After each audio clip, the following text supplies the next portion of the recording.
sa walang kapagurang operasyon ng PNP Highway Patrol Group kaugnay sa mas pinaiting na laban ng pambansang pulisya kontra kriminalidad. Dalawang sospek sa kasong karnaping at pamemeke ng mga dokumento ng motorsiklo ang matagumpay na nahuli ng PNP HPG sa barangay Pulong Bulo, Angeles City, Pampanga. Patrolman Mark Roland Feliciano sa report.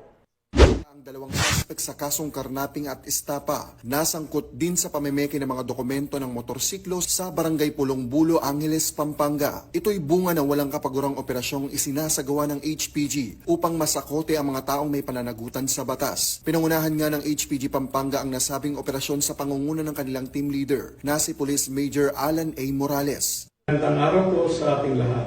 Ang Provincial Highway Patrol Team Pampanga ay nagkaroon ng isang matagumpay na on-traffic operation na nagresulta ng pagka-aresto ng dalawang taga-Pampanga na mga suspect na involved sa Lawas Casa Scheme.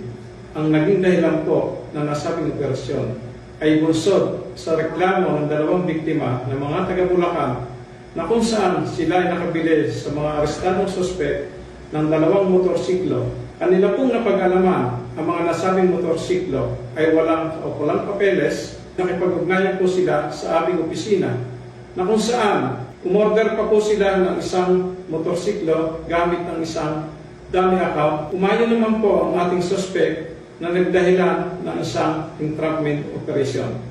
Ugaliin po natin sana na bago po tayo bumili ng mga segunda manong motorsiklo o sasakyan, ay huwag po tayong maingganyo sa murang halaga. Ugaliin po natin na makipag-ugnayan at lumapit po tayo sa pinakamalapit na himpilan ng Highway Patrol Group upang masiguro po natin na ang ating bibilhing segunda-manong motorsiklo o sasakyan ay hindi involved sa anumang illegal na pinaggalingan. Kinilala ang mga sospek na sina alias Chris, 29 na taong gulang at Kenny, 32 taong gulang na parehas na taga San Fernando, Pampanga. Binasahan sila ng kanilang karapatan sa salitang kanilang nauunawaan at ngayon ay nasa kustodiya ng HPG Pampanga para sa dokumentasyon at tamang disposisyon habang inihahanda ang naaangkop na kaso laban sa mga ito. Sa anumang katanungan, reklamo o impormasyon, ang himpilan ng Highway Patrol Group ay palaging bukas upang kayo'y tulungan. Kami ang Guardian of the Highway, ang kakampi nyo sa kalsada na patuloy na magbibigay ng serbisyong HPG dahil dito sa ating bagong Pilipinas, ang gusto ng pulis, ligtas ka.